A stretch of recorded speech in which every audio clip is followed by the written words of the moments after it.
문재인 정부 출범 2주년을 맞아 국정과제 가운데 하나인 가야문화권 가치 재조명 사업 현황이 주목받으면서 가야불교에도 관심이 모아지고 있습니다. 그러나 어찌 된 일인지 가야불교에 대한 연구와 조사는 아직도 지지부진합니다. 김연교 기자가 보도합니다.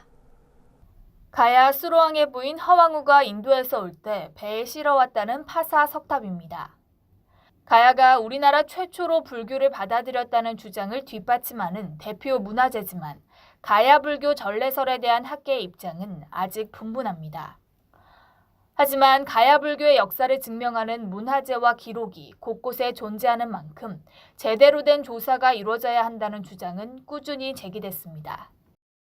고구려와 백제 신라의 불교가 육로를 통한 유입이라면 가야는 해양을 통한 전래의 가능성이 크고 바로 그러한 점이 우리나라 불교의 외연을 넓혀볼 수 있는 시발점이 된다는 점에서 가야 불교가 한국 불교사에서 갖는 의미가 크다고 볼 수 있습니다. 특히 문재인 정부가 가야 문화권 재조명을 100대 국정과제로 삼은 이후 가야 불교에 대한 기대감도 커졌습니다. 그러나 그로부터 2년이 지났지만 가야 불교 연구는 여전히 제자리를 맴돌고 있습니다. 지자체 차원의 가야 불교 복원 사업들 역시 지지부진한 상황입니다. 이유가 무엇일까? 우선 국가나 지자체가 가야 불교 연구를 특정 종교 사업으로 여기면서 소극적인 태도를 취하고 있다는 지적이 자주 나옵니다.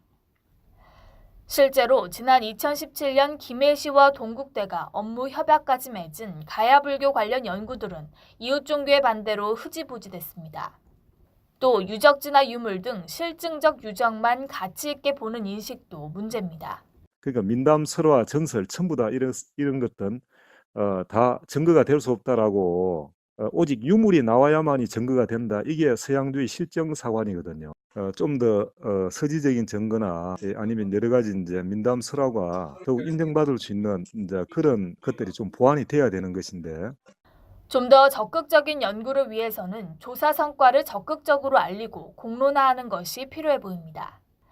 그래서 가야문화권 사업과 가야불교 복원을 지원하기 위한 국회의 관련법 제정 추진 소식이 더욱 반갑습니다. 520여 년의 가야 나라의 역사와 문화, 유물 이런 것들이 재조명돼서 우리 국민들에게 알려지고 특히 우리 또 불교에서도 우리 가야가 유적이 널리 알려지기를 기대하면서 조속하게 빨리 법이 처리되기를 기대를 합니다. 육로가 아니라 바닷길로 들어온 가야 불교는 공식 인정만 되면 고구려보다도 먼저 불교를 받아들인 게 됩니다. 우리 고대사에 근본적인 변화를 줄 수 있다는 점에서 보다 체계적인 연구와 지원이 필요합니다. BBS 뉴스 김연규입니다.